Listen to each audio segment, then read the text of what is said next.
मामला 3 अप्रैल तक बढ़ी, वाजे की हिरासत। परमवीर सिंह ने हाई कोर्ट में लगाई याचिका। एंटीलिया केस में स्पेशल कोर्ट ने निलंबित पुलिस अधिकारी सचिन वाजे को 3 अप्रैल तक एनआईए की हिरासत में भेज दिया है।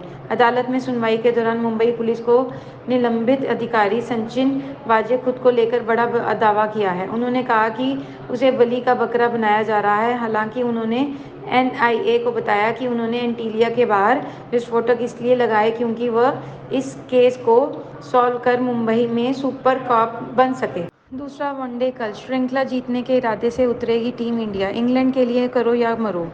असाधारण प्रतिभा के धनी सूर्य कुमार यादव को इंग्लैंड के खिलाफ शुक्रवार को यहां होने वाले दूसरे मैच के जरिए एक दिवसीय क्रिकेट में पदार्पण का मौका मिल सकता है, जबकि भारत की नजरें इस मैच के जरिए एक और श्रृंखला अपने का नाम करने पर लगी होंगी।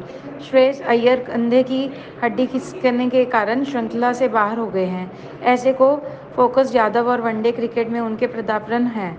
यादव ने टी20 क्रिकेट में शानदार पदार्पण करके अपना दावा पुख्ता किया है। मंत्रालय अप्रैल से कंपनियों को लेन देन के ऑडिट ट्रेल को रिकॉर्ड करने वाला सॉफ्टवेयर का करना होगा उपयोग। वित्त वर्ष 2021-22 से यानी 1 अप्रैल 2021 से जो कंपनियां अपनी अकाउंटिंग की किताबों के रख रखाव के लिए अकाउंटिंग सॉफ्टवेयर का उपयोग करती हैं, उन्हें केवल ऐसे अकाउंटिंग सॉफ्टवेयर का उपयोग करना होगा जिसमें प्रत्येक लेन देन का ऑडिट ट्रेल को रिकॉर्ड करने की सुविधा हो और साथ ही यहाँ खाते में किए गए प्रत्येक बदलाव का एडिट लॉग भी बना सके। इसमें बदलाव की तारीख का भी रिकॉर्ड रखा जाएगा और यह भी सुनिश्चित किया जाएगा कि लेखा सत्यापन में कोई परिवर्तन न हो।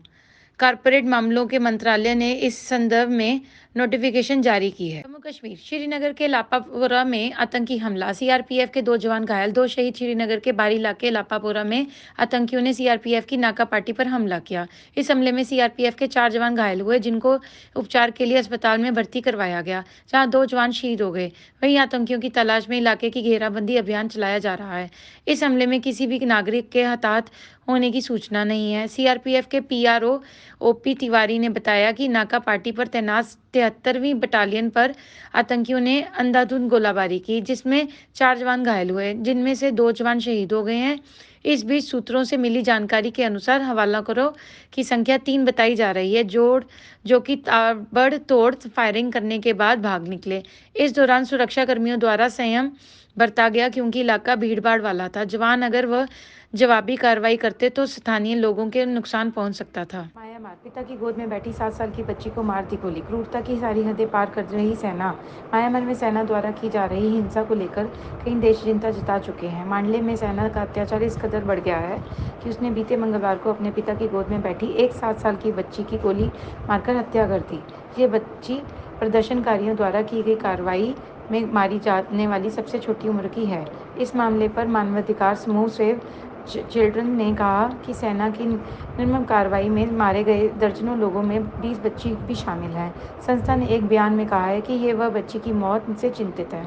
जिस तरह से हर रोज़ बच्चों की मौत हो रही है, वह ये दिखाती है कि सेना को लोगों की ज़िंदगी की कोई परवाह नहीं है। राहुल गांधी बोले, अब आरएसएस को नहीं कहूँगा संघ परिवार, मैं फैमिली जैसे लक्षण नहीं। कांग्रेस नेता राहुल ने एक बार फिर राष्ट्रीय स्वयंसेवक संघ यानी आरएसएस पर निशाना साधा। उन्होंने कहा कि अब वह आरएसएस को संघ परिवार नहीं कहेंगे क्योंकि उसमें फैमिली जैसे लक्षण नहीं है। गौरतलब है कि राहुल गांधी अक्सर अपने भाषणों में आरएसएस को निशाना पर 740 अंक टूटकर 48,500 के नीचे बंद हुआ सेंसेक्स। निफ्टी भी लुढ़का। आज सप्ताह के चौथे कारोबारी दिन यानी गुरुवार को शेयर बाजार में दिन भर गिरावट रही।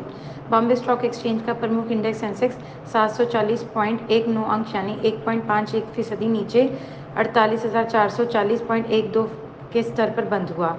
वहीं नेशनल स्टॉक एक्सचेंज का निफ्टी 224.50 अंक यानी 1.540% की गिरावट के साथ 14,324.90 के स्तर पर बंद हुआ।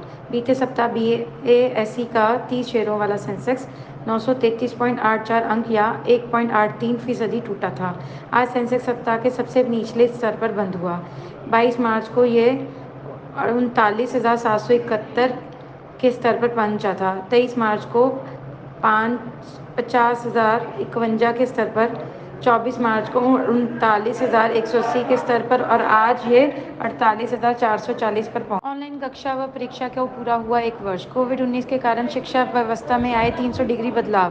पिछले 1 वर्ष से ऑनलाइन क्लासरूम में माध्यम से सीखना, व्हाट्सएप पर परीक्षा देना, वर्चुअल कैंपस टूर करने और जूम प्लेसमेंट ड्राइव में शामिल होने से विद्यार्थियों का स्क्रीन टाइम जरूर बढ़ गया है, लेकिन इस शैक्षणिक सत्र का नाम न्यू नॉर्मल की शुरुआत के रूप में इतिहास में दर्ज किया जाएगा।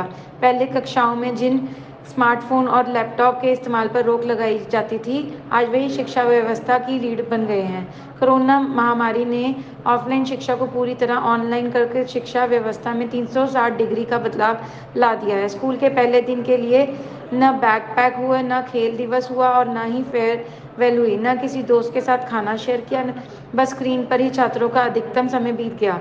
जी हाँ, कोविड-19 की वजह से लगे लॉकडाउन के कारण शैक्षणिक सत्र 2020-21 का यही रूप देखने को मिला। Subscribe to our YouTube channel News DNN by clicking the bell icon. Don't forget to like, comment and share.